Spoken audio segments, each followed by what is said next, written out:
Abra 2 Reis, capítulo 4. Temos uma mensagem importante da parte de Deus. Essa mensagem tem nos trazido muita alegria. 2 Reis, capítulo 4. Um texto conhecido, provavelmente já foi lido várias vezes aqui na igreja, que fala de uma mulher que tinha um problema familiar. Uma mulher viúva. E o problema dela é um problema que nós nunca queremos passar por ele, né? Problema financeiro. E na época que essa mulher vivia, quando a pessoa ficava viúva, o filho assumia a mamãe. Diferente dos dias de hoje, que o filho quer sumir com a mãe. Mas o filho assumia a mamãe no sentido de sustentá-la, cuidar dela, amparar. E o que é interessante também, quando uma pessoa, isso na época dessa mulher, tinha uma dívida, isso você pode conferir no livro de Êxodo e Deuteronômio, existia uma lei que se a pessoa não tivesse condições de pagar aquela dívida, ela poderia oferecer para trabalho escravo, ou ela ou os filhos. E graças a Deus que isso mudou também, né? Já pensou? Se hoje alguém for receber algum dinheiro na sua casa e você não tem aquela quantia, e a pessoa fala, vou levar seus filhos. Ó, tem 2 aí que fica o dia inteiro pendurado na internet, é um favor que você leva ele para mim.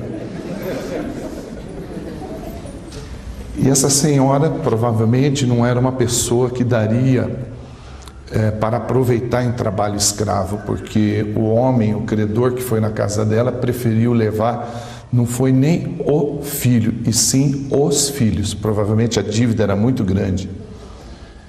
E o que ela tinha em mão não era suficiente para pagar a dívida, que ela tinha só um pouquinho de azeite. Então era insuficiente. E aqui há um grande ensinamento, porque às vezes nós pensamos que para sermos abençoados, precisamos ser suficientes. Para receber o milagre de Deus, pensamos que temos que ser suficiente. Mas quando depositamos a nossa insuficiência na mão de Deus, a gente vê o favor de Deus. No início o pastor falou algo tremendo, eu sempre acreditei nisso, pastor. Que eu não preciso somente para ver a glória de Deus morrer, eu posso ver a glória de Deus em vida. No meu casamento, no meu relacionamento, nas minhas finanças. É pena que hoje pouco se fala da palavra, isso pensando assim no que se prega ultimamente em todos os lugares de uma forma geral, mas se acentua na parte financeira, mas a luta também atinge outras áreas. E quando eu vejo a situação dessa mulher aqui, ela ficou muito frágil, porque ela não tinha como quitar a dívida e a pessoa queria receber ou levar os filhos. E a história começa no versículo 1. Eu vou ler até o versículo 7. Acompanhe a leitura. Versículo 1. Certo dia, a esposa de um dos discípulos dos profetas suplicou a Eliseu, dizendo: Teu servo, meu marido, morreu, e bem sabes o quanto teu servo amava com zelo a Iavé. Repita comigo: enquanto eu viver, eu quero amar a Deus com zelo. Acompanhe a leitura. Agora, um credor acaba de chegar à nossa casa para levar meus filhos, como escravos pelo pagamento da dívida. Aqui ela está tendo um diálogo com o profeta Eliseu. E aí no versículo 2, o profeta Eliseu diz assim para ela: que posso fazer por ti, minha senhora? Dize-me que tens em casa. Ao que ela prontamente respondeu: tua serva nada tem em casa, a não ser uma vasilha com azeite. Então ele ordenou: vai e pede emprestado a todos os teus vizinhos vasos vazios, tantos quantos puder recolher. Depois entra em tua casa, fecha a porta atrás de ti e de teus filhos, e derrama do azeite puro que brotar em todos esses vasos, pondo-os de lado à medida que forem ficando cheios. 5. Assim, ela se foi, trancou-se em casa com seus filhos e começou a encher os vasos que lhe traziam. 6. Quando todos os vasos estavam cheios, a mulher pediu a um dos filhos: traze mais um vaso para mim, filho. Ao que ele respondeu: não há mais nenhum vaso, mamãe. Então aquele azeite parou de correr. 7 e último. Em seguida, ela saiu e contou tudo o que se passara ao homem de Deus, profeta Eliseu, que lhe orientou dizendo assim: agora, minha senhora, vai, vende esse azeite, paga todas as tuas dívidas e viverás em paz, tu e teus filhos, do que restar da venda. Amém, igreja? Amém. Feche os seus olhos, vamos orar por um segundo. Senhor Deus, nós somos gratos por esse momento especial que estamos vivendo aqui nessa igreja esta noite. Eu te louvo por essa igreja, que é uma igreja séria e que tem preservado e conservado a tua palavra escrita, meu Pai. Te louvo, Pai, porque a maioria da minha família congrega nessa igreja, tanto a minha filha como o meu genro e meus 3 netos. E eu sou feliz por isso, meu Pai, porque posso ver a minha filha cada dia crescendo, a família do meu genro crescendo, meus netos crescendo, Pai, nos teus caminhos, Pai. Posso afirmar com base nisso que o Senhor se faz presente nesse lugar e que esse templo é a tua moradia, meu Pai. Em nome de Jesus Cristo, eu te agradeço por essa palavra que o Senhor entregou em minhas mãos, Pai. Que ela possa ser bênção para os que estão aqui e as pessoas que vão assistir também esse vídeo. Em nome de Jesus Cristo, eu oro e agradeço. Amém. Amém? Se você puder manter 2 Reis capítulo 4 aberto, nós vamos ver alguns versículos juntos, recapitular, para estar aprendendo da palavra de Deus. O primeiro versículo me chama a atenção, que Deus é a favor de que a pessoa que tem intenção de trabalhar no ministério, ela tem que estudar. Por quê? No versículo 1 mostra que o marido dessa mulher, embora não fala do nome dele, deixa bem claro aqui que ele fazia um instituto teológico, que é correspondente ao Instituto Teológico hoje. Ele era discípulo dos discípulos, especificamente discípulo do profeta Eliseu. Então ele estudava. O que a gente vê hoje, que a pessoa quer ser a boca de Deus, quer trabalhar na obra, mas nem Bíblia ele quer ler. E às vezes a igreja não tem um instituto teológico, mas ela encaminha para outro ministério sério que tem. Vocês têm uma vantagem, vocês têm o próprio instituto teológico. E isso é bom porque ajuda você a adquirir mais conhecimento e crescer na obra de Deus. O que a gente vê por aí são pessoas que querem ser usadas por Deus, mas nem conhecem Deus na sua intimidade, não conhecem Deus em oração, não conhecem Deus no jejum e não conhecem Deus pela leitura da palavra. Se você não conhecer as histórias da Bíblia, como vai conhecer Deus e como vai falar desse Deus e como vai saber da forma que Ele gosta, como Ele age, como Ele pensa? Então eu vejo que é muito importante estudar a palavra de Deus. E esse homem estudava a palavra de Deus. Ele era disciplinado nessa parte. E o que me chama a atenção é que quando ele voltava para casa, ele conversava com a mulher dele como todo casal conversa. E provavelmente, teatralizando para ficar didático a pregação, ele dizia assim: olha, você não sabe o que aconteceu hoje lá no Instituto Teológico. Começou a entrar muito aluno e a escola começou a ficar muito cheia e precisou sofrer uma reforma. Eu estou lendo Bíblia, que isso está na Bíblia. E então resolveram ampliar o Instituto Teológico lá. E o que aconteceu? Foram cortar uma árvore e o rapaz que cortou a árvore, quando ele deu uma machadada, a parte de metal do machado caiu na água.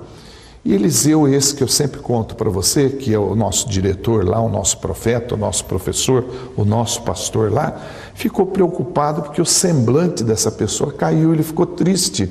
Aí ele falou: por que você está triste? E o rapaz explicou: sabe o que é? é que esse machado é emprestado. E ele pegou então, Eliseu, um galho de árvore e falou: onde é que caiu esse machado? E o rapaz apontou a direção onde tinha caído, ele jogou o galho de árvore e o machado flutuou. Olha que interessante. Então havia um diálogo entre os dois. E assim o homem também, quando ia estudar, dizia: olha, minha esposa é uma bênção. Faz muito tempo que você é casado? Faz tempo, eu tenho bastante filho. Mas ela é uma bênção. Eu nunca cheguei em casa e peguei ela assistindo novela das 5, das 6, das 7 e das 8. Acredita, o profeta Eliseu, que eu nunca peguei minha mulher pendurada no Facebook? Então, fala para o seu irmão da direita e da esquerda. Graças a Deus que a gente também não assiste novela, né, irmão?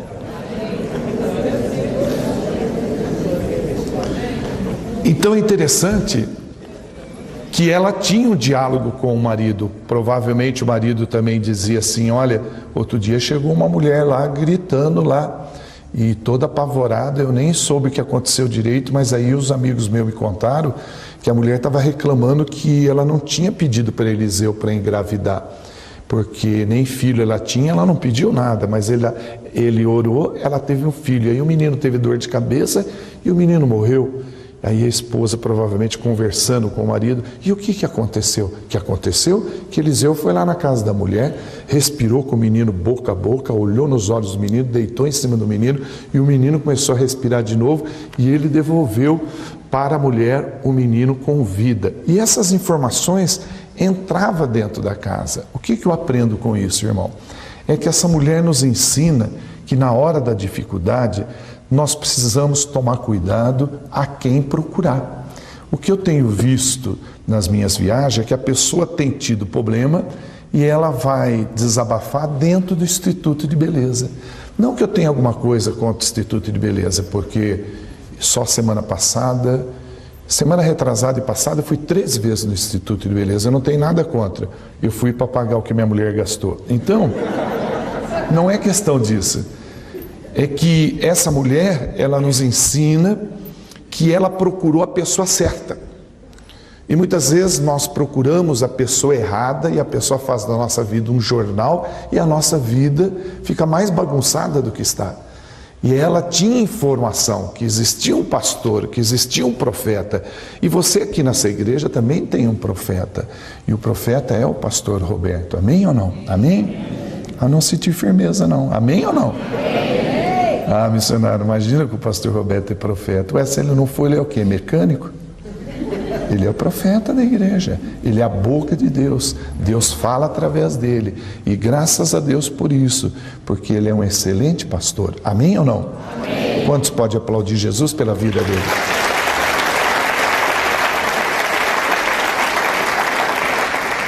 E muitas vezes o pastor fica à disposição da pessoa e a pessoa acha que o pastor tem que adivinhar o problema que ela está passando. Isso é o princípio da comunicação. Essa mulher procurou o profeta Eliseu e conversou. Se você não conversar com o vosso pastor, como que ele vai saber o que está acontecendo com você? Às vezes a gente não conversa com o pastor, mas para 2, 3 horas na feira, ou no clube, ou na esquina, para conversar com um estranho que não professa a nossa fé, para poder nos dar conselho. Às vezes você está numa luta no casamento, chega no serviço, conversa com uma pessoa que não tem comunhão com Deus: olha, meu casamento está assim, assim, assim, e a pessoa aconselha: larga da sua mulher, arruma 2 mais novas, e ele é capaz de aceitar o conselho. Quantos crentes aceitam o conselho do ímpio? E o pastor à disposição, velando pela tua alma. Eu vejo que essa mulher nos ensina uma importância de nós procurarmos a pessoa certa. E no momento que você congrega aqui, a pessoa certa é o vosso pastor. Amém ou não? Amém. Então, problema todo mundo tem. Ou é espiritual, ou é sentimental, ou é de família, ou é saúde, ou é profissional, ou é financeiro. Problema todo mundo tem. Eu nasci no meio de problema. Eu era jovenzinho e a gente passava necessidade, não fome, necessidade. Eu olhava as pessoas comendo coisas gostosas, tinha vontade de comer e não tinha aquelas coisas. Eu não passava fome porque minha mãe criava a gente à base de fubá. Por isso que eu sou meio amarelo assim, mas eu tinha vontade de comer uma mistura boa e não tinha. Eu tinha vontade de tomar um suco diferente, não tinha. Mas minha mãe, era muito inteligente, era uma mulher que ela sempre lutou para poder sobreviver e também manter os filhos vivos. Então o que acontecia? Ela ensinava a gente a ir na feira a pegar aquela sobra que as pessoas jogavam fora numa caixa. Eles pegavam o repolho, tirava, por exemplo, a primeira folha para ficar vistoso, mas essa folha que eles tiravam, eles jogavam numa caixa. A maçã estava batida, jogava na caixa. Então ela pedia, vai lá, fala para a pessoa que é para o coelho. E eu ia lá. Tinha que obedecer minha mãe. Minha mãe era minha mentora, tinha que obedecer ela. Eu chegava lá, coelho a gente na verdade nunca teve, né?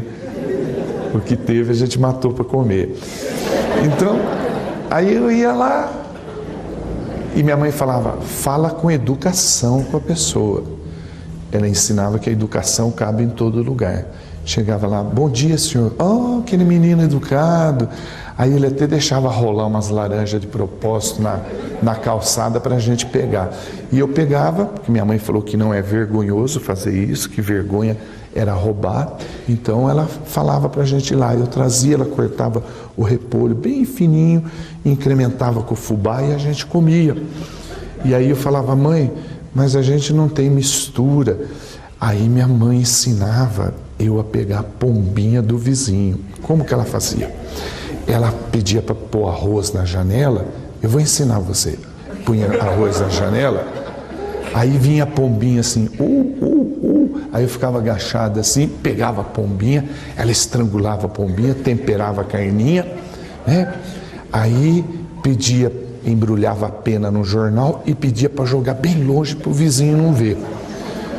E eu segui a orientação da minha mãe, né? Porque eu tinha que seguir a instrução dela. Aí a vizinha vinha, ela chamava Dona Dórcia, porque ela faleceu agora em 2012.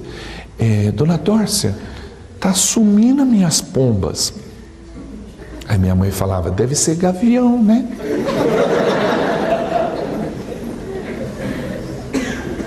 Eu falei, nossa mãe, não, fica quieto, fica tranquilo que ela tem muita pomba aí, não tem problema. Aí a mulher ia embora, ela falava, vai lá filho, pega umas pombinhas meu gavião, vai lá, pega pra gente fazer uma sopa lá. E minha mãe trabalhava de empregada doméstica, ela trazia mistura de onde ela trabalhava, ela não comia, embrulhava num plástico e trazia mistura para casa. O sonho da minha mãe era um dia a gente ter dinheiro para andar de ônibus. A gente não andava de ônibus. Eu andava de carro de vez em quando, que tinha um vizinho lá perto de casa, que ele era crente, e ele tinha um Volkswagen, e a porta era tudo rebentada, tudo solta, e ele amarrava com uma corda. E para a gente entrar no carro dele, entrava pelo lado do motorista. Então ele falava, vou jogar bola, você quer ir, Ripari? Eu não gostava de jogar bola, mas eu ia só para poder andar de carro, porque achava um luxo, né? E ele era um crente legal, ele era todo assim avivado, ele andava tudo alegre no trânsito, mesmo com a porta amarrada, né? E as pessoas paravam do lado dele do carro e falavam, senhor, a porta está aberta. Ele, não, está amarrado. E estava amarrado mesmo. Televisão eu ia assistir no vizinho. Eu ficava assistindo televisão no vizinho, aquelas televisão preto e branco. Eu fui conhecer colorido quando chegou aquele plástico colorido que eu colocava na frente, dependendo do ângulo, você via, a pessoa ficava verde, roxa. O Tony Ramos, com aquele tudo pelo no peito, assim, era meu Hulk favorito, tal, tudo verde. E aí a mulher da televisão, que era a vizinha que deixava assistir, quando dava um certo horário, ela falava, olha, já está na hora, pode ir, Ripari. Vocês também, menino, vão embora que já está na hora, nós precisamos dormir. Mas não é, ela mandava a gente ir embora porque eles iam comer alguma coisa. Eu espiava pelo vitrô da casa da mulher, ela não desligou a televisão. Eles estavam comendo aquelas coisas gostosas, sabe? E assim a gente até passava vontade. Lanche não tinha, porque levava na escola o quê? Se não tinha para levar. Mas minha mãe ensinava algumas estratégias de fazer o trabalho para os alunos e ficar com o lanche dos alunos. Você está entendendo? Muito aluno passou fome por causa de mim. Então, eu ficava com aquele monte de lanche na mão. E assim, a gente foi vivendo, né? foi vivendo. Acontece que a nossa vida só foi mudar mesmo quando a gente abandonou as nossas crenças, porque a gente fazia tudo isso à base de tomar passe, de ir para a missa. Eu achei que a gente frequentava duas igrejas, a católica e o espiritismo, achei que era a igreja também, porque eu não entendia, eu era pequeno e vivia tomando passe. Até uma vez um pastor convidou minha mãe e eu para ir num culto, mas eu falei, não, esse negócio não vai dar certo não, viu, mãe? Deixa isso quieto aí, 3 igrejas, a gente já vai em 2, né? Já vai no catolicismo, no espiritismo, não mistura isso aí não. Aí um pastor uma vez até me convidou, falou, você não quer ir no acampamento? Não, não quero ir em lugar nenhum, não quero, muito obrigado, não quero não. Já tem problema demais aqui em casa. Mas lá é um retiro espiritual. Não, mas aí é que eu não vou mesmo, eu não quero ir não. Não mexe comigo não. O pastor fica falando com minha mãe aí, mas eu não quero saber disso não. Vamos lá, jovenzinho, é bom o acampamento, você aprende a Bíblia. Não quero aprender a Bíblia, não quero aprender coisa nenhuma não. E é bom porque lá vai ter muita comida. Eu fui, eu achei muito legal o acampamento. Eu achei bacana, que eu comi de gelatina. Olha, eu vejo assim que depois que a gente aceitou a Jesus, a nossa vida começou a melhorar porque eu não precisei usar mais roupa usada. Eu usava a roupa dos outros. Você não sabe como isso é triste. Eu nunca tive problema com isso, mas minha mãe dizia assim, olha, morreu um menino na rua de baixo, lá do seu tamanho. Eu vou lá pedir para a mulher as camisas dele, serve para você. Mas mãe, não vai, o menino vai puxar o nosso pé. Não, a gente vai no centro, cruza a roupa, porque tudo era espiritismo, a gente não tinha sabedoria, entendimento da palavra, né? E às vezes o sapato da pessoa era apertado, minha mãe pegava assim mesmo, mas mãe, não dá, não entra, o pé tá doendo. Ela cortava o bico, os dedos ficavam para fora assim. Falei, mas mãe, como que vai usar isso? Usa que ninguém vai reparar.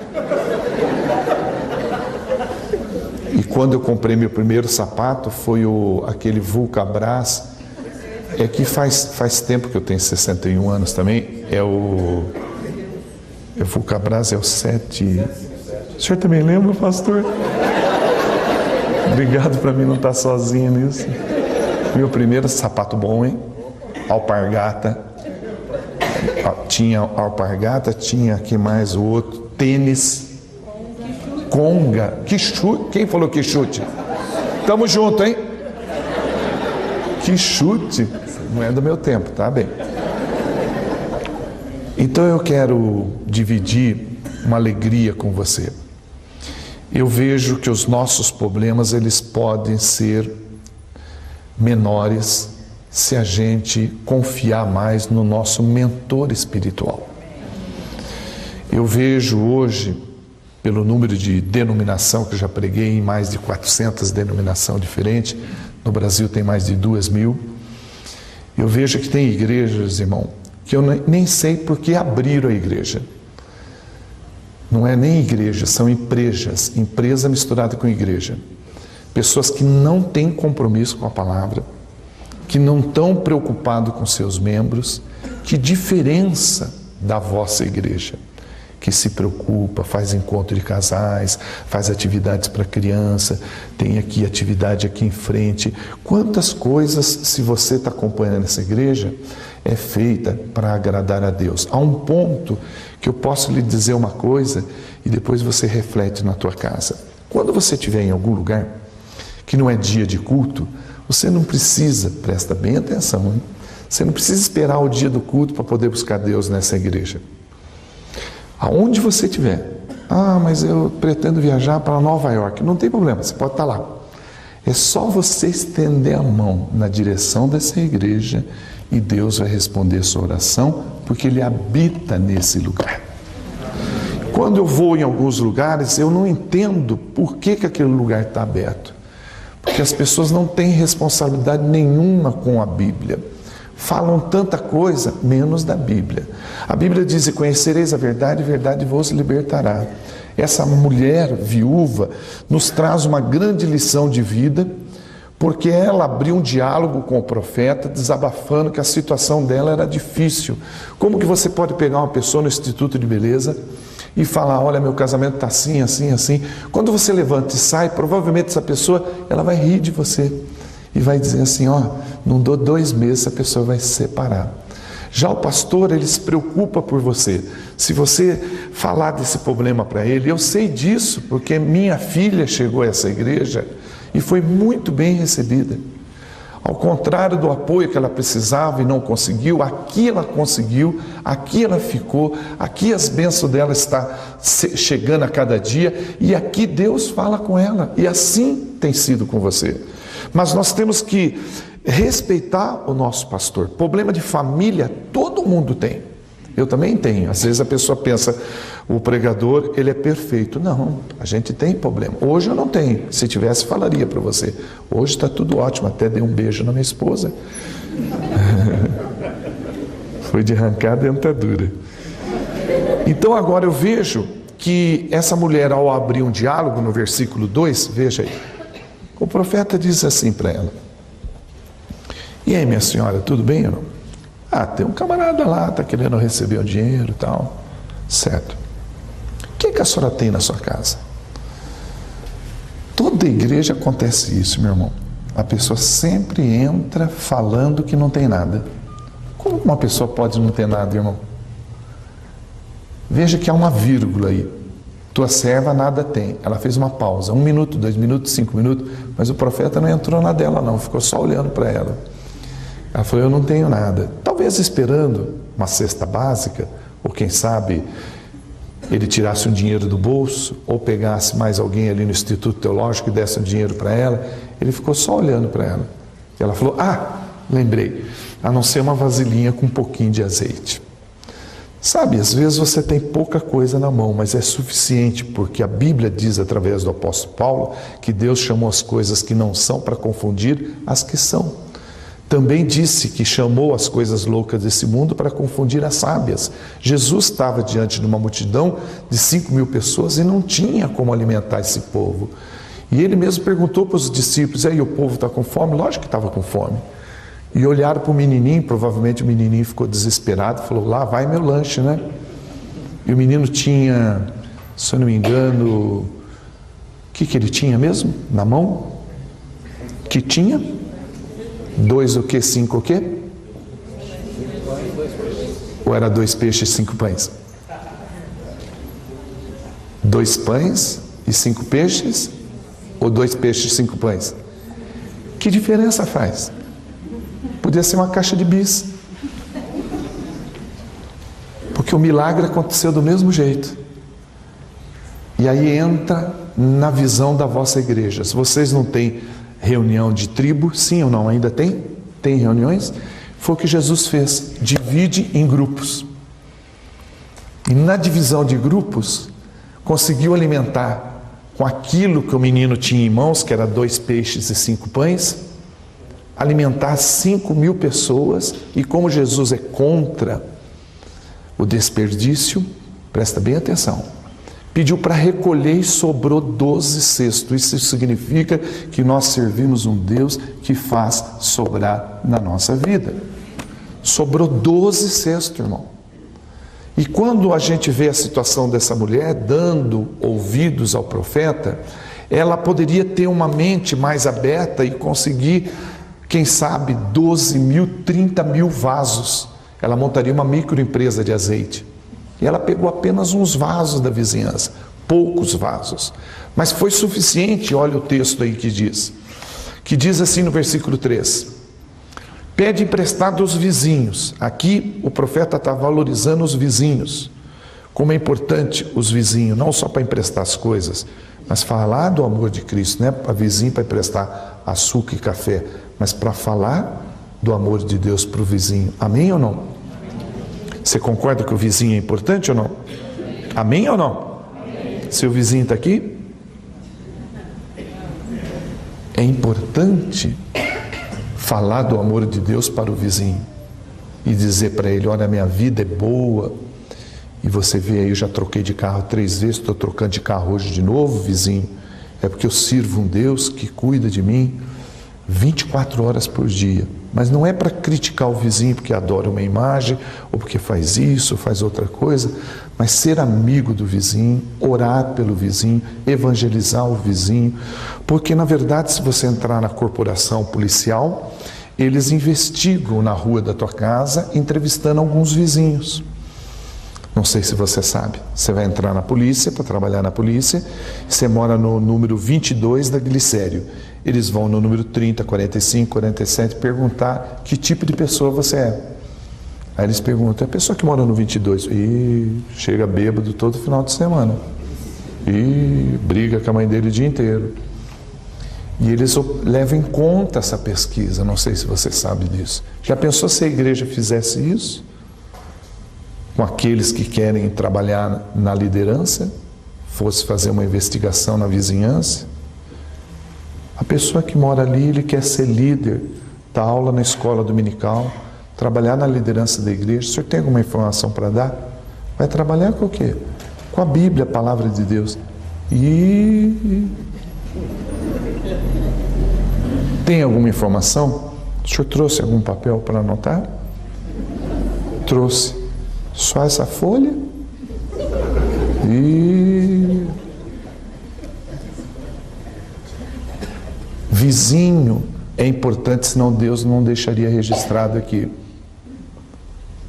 E quando entra no versículo 4, aqui o profeta falou: entra na sua casa, para não ficar batendo com os dentes na língua, na esquina, com os amigos, dos seus problemas. Entra na sua casa. Fica quietinho lá. Jesus sempre orientou desta forma: fecha a porta do teu quarto, busca em secreto a Deus, Deus vê o que está oculto no teu coração e atenderá a você. Já pensou quando o profeta falou: vai, entra na tua casa com teu filho lá e derrama do azeite? Ela poderia duvidar, como tem muita gente que duvida da palavra do pastor. Ela poderia duvidar. Os filhos poderiam perguntar: o que foi que Eliseu falou, mamãe? A senhora procurou ele? Esse profeta é louco. Depois que Elias deixou cair a capa na cabeça dele, ele ficou louco. Mandou catar uns vasos. Imagina, filho. A gente tem um pouquinho de azeite, mal dá para fazer um pão de queijo. Ele mandou catar uns vasos. Não liga para isso não. Mamãe vai conversar com as amigas, vai ligar para uma amiga, e vocês ficam tranquilos que a mamãe vai vender vocês daqui a pouco. Enquanto isso, vai jogando videogame lá, que a mamãe vai conversar com uma amiga. E liga para a amiga: alô, amiga? Ô, amiga, tem um homem aqui querendo levar meus filhos. Ah, obrigado pelo conselho. Deixa eu levar então, né? Quem está no fundo do poço quer arrastar todo mundo para o poço também. Mas se você procura o seu pastor, o teu mentor espiritual, o anjo da igreja, o centurião desse local, ele vai instruir você. Como esses dias uma moça entrou no Facebook e disse assim: missionário, o meu marido não me procura mais. Aí eu falei para ela: o que eu tenho a ver com isso? Eu precisava da sua ajuda. O que a senhora quer que eu faça? Vou bater no teu marido? Não, o senhor pode me ajudar? Mas depende, que tipo de ajuda? Eu queria um conselho do senhor. Ah, você só não tem pastor? Tenho. Ele não acompanha o seu caso? Acompanha. E o que ele falou para a senhora? Aí ele pediu para jejuar e orar. É que eu queria uma opinião diferente. Certo. O senhor pode me dar uma opinião diferente? Posso. Qual a opinião que o senhor me dá, missionário? Obedece seu pastor. Ela ficou nervosa, tirou eu do ciclo de amizade. A gente quer ouvir o que convém. E aqui o profeta fala algo que talvez você pode ficar espantado, como que uma pessoa com um pouquinho de vasilha de azeite pode chegar no vaso assim, tombar, encher, opa, quase transbordou e voltou o azeite de novo que estava na vasilha. Aí vira assim, opa, quase transbordou e voltou de novo. Ficou a mesma quantidade, só no último que esvaziou a panela. Isso é loucura, mas ela obedeceu, ela não retrucou. Ela foi, entrou dentro de casa e recebeu a bênção de Deus porque ela foi obediente. A ligação entre obediência e milagre, a ligação entre submissão e milagre, a ligação entre obediência e bênção. Tem gente que não quer saber de ouvir o que o pastor quer orientar. O pastor fala uma coisa, se ele ouvir na esquina outra coisa, ele faz outra coisa. E a família é toda desestruturada.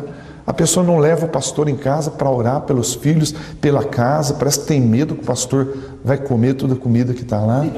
Não, pastor. E leva gente estranha. Leva o amigo lá da empresa, leva o vizinho, e chega lá, e som, e pagode, e festa. Não, nós estamos aqui, somos evangélicos, nós não estamos bebendo nada, mas todo mundo bebendo. Sabe, irmão, a gente precisa valorizar mais o nosso líder espiritual. Nós precisamos crescer como igreja juntos. E isso é possível. Amém ou não? Diga glória a Deus. Eu vejo Moisés, por exemplo. Moisés era gago. A situação de Moisés era triste, né? Porque conversar com Deus e ser gago é fácil, não. Só que Deus falava com ele. Inclusive os dois irmãos, Arão e Miriam, acharam estranho isso aí. E Miriam começou com a conversa. Interessante, Deus fala com o seu irmão Moisés. Moisés fala com você, você fala com o povo. Por que Deus já não fala direto com você? E Deus só não matou os dois porque tinha o peitoral de juízo em Arão. Mas Miriam ficou branca que nem neve, ficou leprosa. Deus fala com quem Ele quiser, irmão. Eu fico vendo assim, Moisés conversando com Deus. Moisés, você vai falar com o faraó. Eu não vou. Gago, irmão. Deus falou, você vai sim. Mas hoje vai. O que você tem na mão, Moisés? Uma vara, um pau. Se você pesquisar, um pau é morto, não serve para nada. E Deus instruiu ele para jogar diante de Faraó, não no Faraó, diante do Faraó.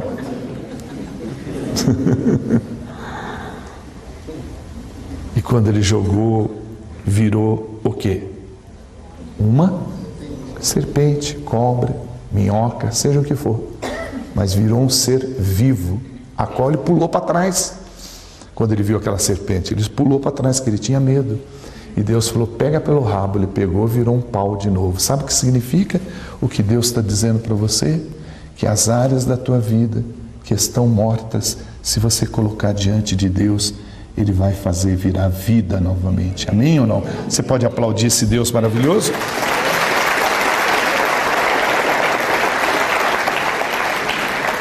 Então a gente vê que essa mulher, ela foi sábia.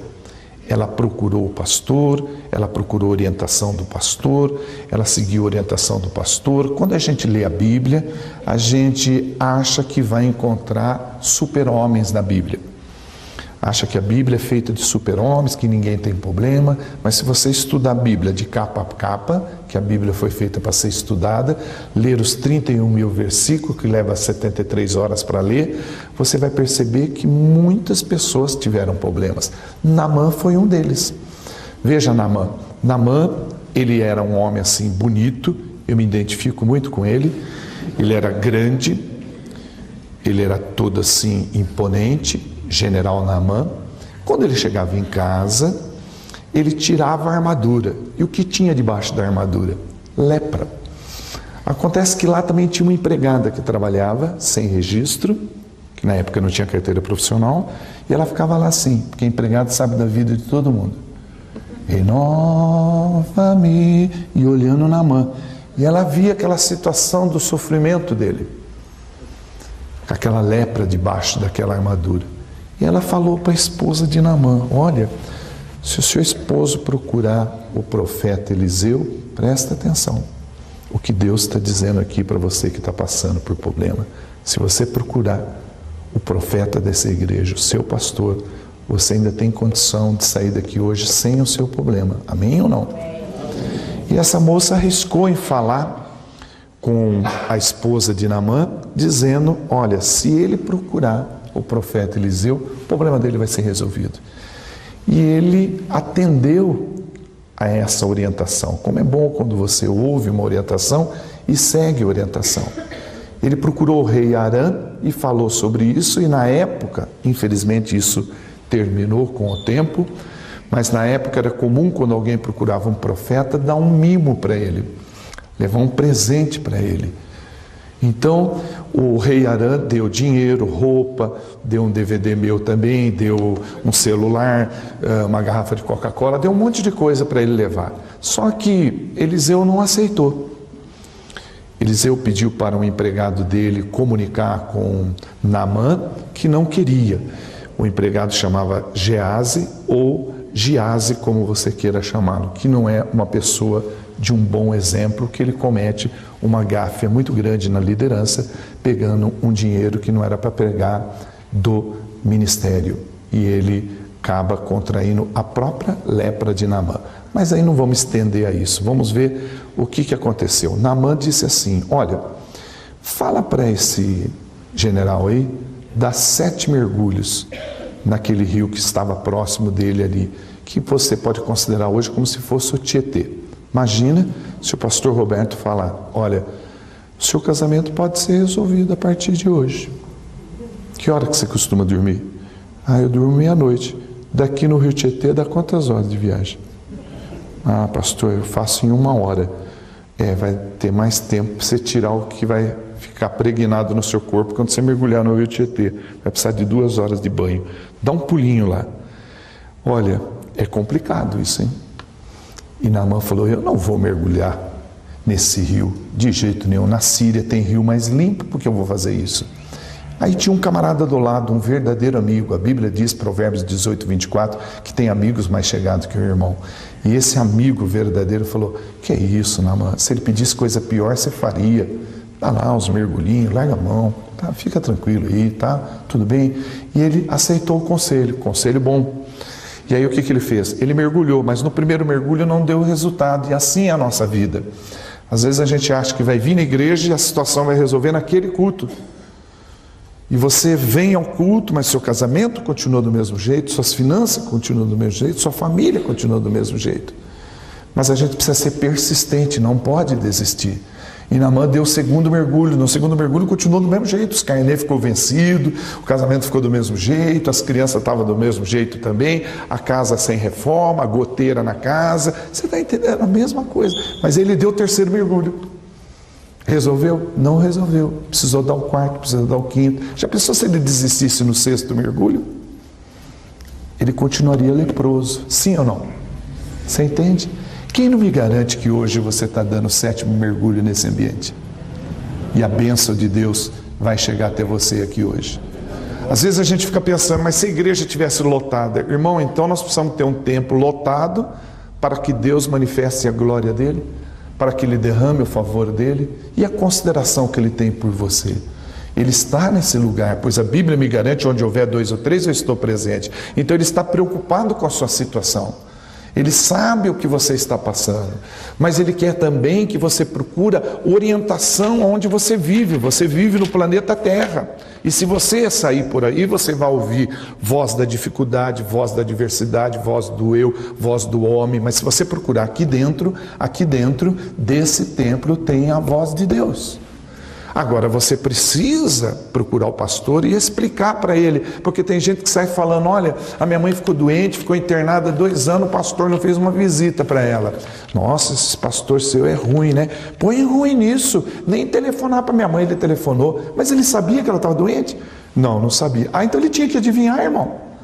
Mas eu fiquei desempregado 6 meses, o pastor pelo menos poderia falar: Deus vai arrumar emprego para você. Mas você contou para ele que estava desempregado? Não. Como que ele vai adivinhar, irmão? Tem que falar, tem que chegar: olha, eu estou desempregado, a minha mulher bate em mim, olha, o meu cachorro me morde todo dia, olha, a minha sogra também agora para a bênção, e eu tenho que dar graça em tudo, passou a morar comigo. E aí, o senhor ora mais nessa questão, por favor. Aí você vai, sabe, conversando com o pastor vai inteirando do assunto, vê você: sua mamãe ainda está lá no hospital, como é que está? Não, olha, poxa, o pastor é atencioso, não, ela vai sair depois da manhã, dá uma passadinha hoje à tarde lá, tá? E o emprego, como é que está? Pastor, graças a Deus está tudo bem, fico contente. Cachorro parou de morder? Ah, graças a Deus parou, pastor, eu dei para minha sogra e ela foi morar em outro lugar com o cachorro. Então, assim vai conversando um com o outro, amém ou não? Abra Provérbios 24. Eu já estou terminando, viu? Eu nem sei a hora que é para terminar. Aleluia. Já está quase na hora.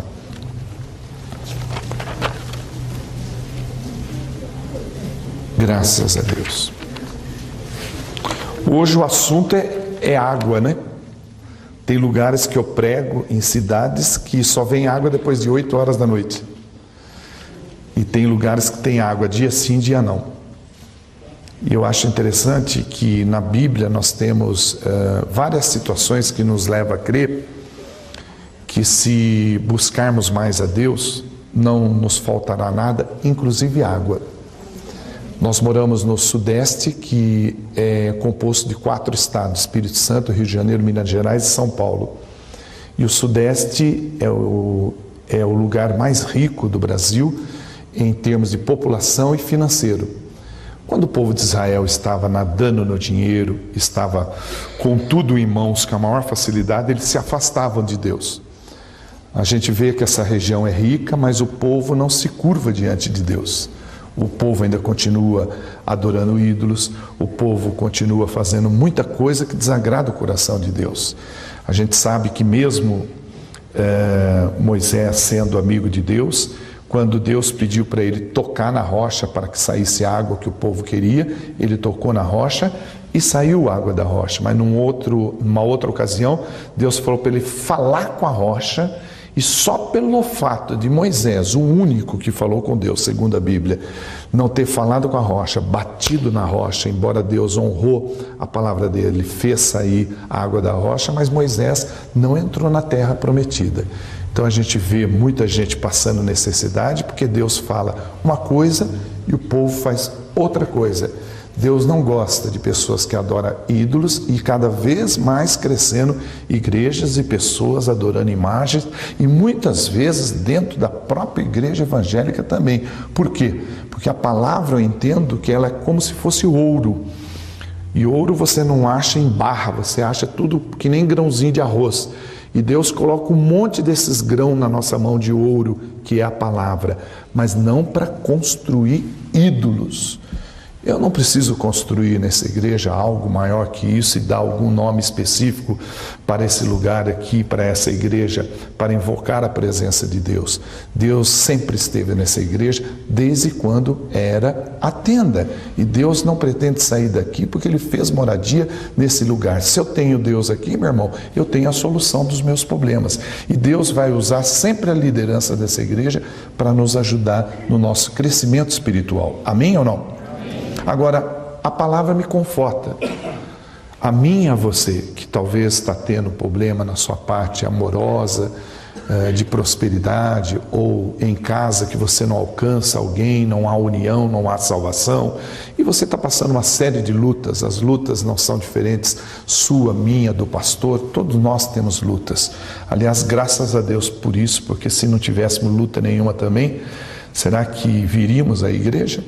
Será que buscaríamos a Deus? Será que oraríamos com tanta intensidade que nem oramos? Graças a Deus pelas lutas, porque a gente sabe que a nossa vitória é garantida. Amém ou não? E por que é garantida? Porque Provérbios 24 fala de você e de mim. Versículo 16. Pois ainda que um justo, está falando de você e de mim, ainda que um justo caia 7 vezes, 7 vezes ficará de pé. Já o ímpio são arrastados para a desgraça.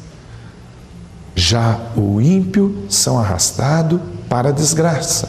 O sábio faz uma separação entre o justo e o ímpio. Veja Provérbios 4, fazendo favor, para a gente terminar daqui a pouco.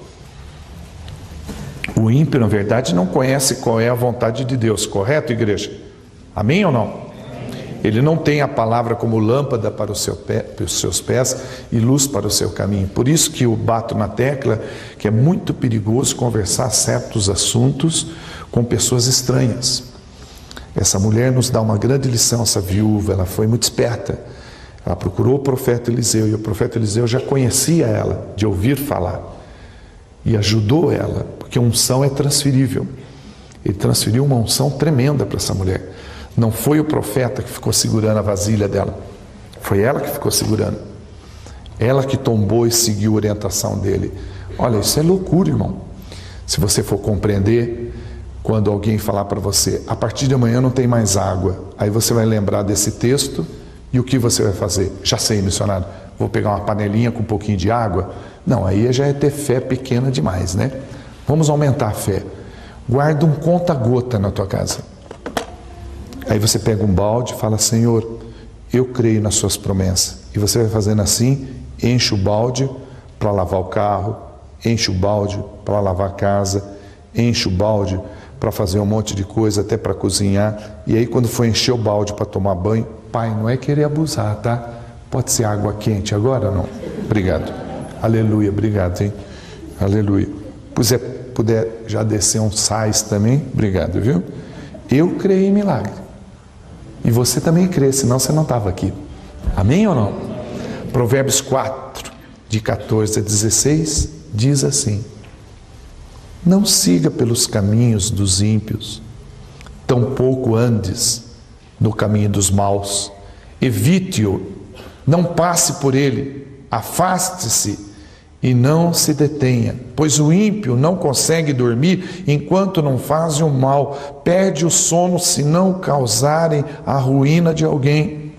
Às vezes você acha, abra Salmo 37, você está em Provérbios, é um livro antes, se não me falha a memória, Salmo 37. Às vezes você está passando por uma grande luta e acha que aquela pessoa, porque é seu chefe no seu serviço, ou porque é uma pessoa muito engraçada, inteligente, que ele vai ajudar você. E ele põe a mão no teu ombro, ele ri com você, mas ele não está preocupado com você. Ele não tem condições de ajudar você. Ele vai fazer o quê? Levar uma roupa sua para cruzar lá no centro espírita? Eu sei o que é isso. Eu frequentei 37 anos no centro espírita. Ele vai fazer o quê? Acender uma vela de 7 dias, uns incensos para você? E a gente fica muito mais tempo falando com gente estranha, desabafando, contando histórias, e o pastor aqui fica sem saber absolutamente nada. Na cabeça dele está todo mundo bem. Todo mundo termina o culto, vai todo mundo, amém, sai, carro bonito, que está tudo aí, mas não sabe se está devendo, se já quitou o carro, se não quitou, se tem seguro, o que está acontecendo. Então é importante você que está passando por luta, pedir, pastor, eu sei que está corrido agora, mas eu já digo diante de Deus, socorro, socorro, o senhor pode me ajudar? Veja, aí você vai embora. Quando você volta, pastor, fica tranquilo, você nem precisa falar. Deus já falou comigo essa noite. É aquele caso seu que houve há 2 anos atrás, né? Fica tranquilo. Deus me deu uma instrução, anota o que você vai fazer. E você faz. Siga a voz do profeta e você terá a multiplicação de azeite na tua vida também. Você está entendendo? Amém ou não? A Bíblia diz, Salmo 37, do versículo 23 ao 24. O Senhor firma os passos de todo aquele cuja conduta lhe agrada. O que eu consigo ver aqui dentro são pessoas que estão agradando o Senhor. Você veio aqui para adorar a Deus, os louvores feitos com alta qualidade, tudo feito com muito zelo, e Deus ama aquele que faz com zelo, que não faz a obra dele relaxadamente. Então você faz parte dessa orientação. O Senhor firma os seus passos de todo aquele cuja conduta lhe agrada. Se cair, que é normal, não ficará por terra. Isso que é importante você lembrar. Quando você passa pelo deserto, estou aqui no deserto de novo. Seja observador, irmão. Você está no deserto, mas você está passando pelo deserto. Quem está lá há muito tempo são seus amigos, pessoas que não querem saber de Deus, pessoas que zombam de Deus. Estão lá. Tudo bem? Eu estou aqui faz 10 anos, eu estou só de passagem, dá licença. Você quer aproveitar e ir comigo, adorar a Deus? Não, eu gosto de ficar aqui no deserto. Então tá bom, você já está mudando a cor, está ficando bronzeado, hein? Cuidado, hein? E você vai embora. Você não fica no deserto. Se cair, não ficará por terra, porque o Senhor o segurará pela mão. Amém. Sabe, meu irmão, o pastor ministrou uma palavra aqui que, olha, me trouxe um conforto muito grande para a minha vida. Eu tenho muitos sonhos ainda pela minha vida, embora tenha 61 anos, tenho muitos sonhos. Um deles é chegar em casa e jantar. Você fala, isso é sonho? Tem gente que não tem o que jantar, né, meu irmão? Não tem o que comer. Você tem onde morar, o que vestir, o que comer. O Senhor tem sido bom com você, meu irmão. Agora, como igreja, nós podemos melhorar mais ainda. Andar junto com a liderança, ouvir mais o profeta de Deus. Como igreja, nós podemos fazer muito mais, evangelizar a vizinhança. Lá no trabalho, sim, não deixa o ímpeto dar conselho. É você que tem que ser luz lá. Então, temos que ler mais Bíblia, tomar tempo mais para a leitura da Bíblia.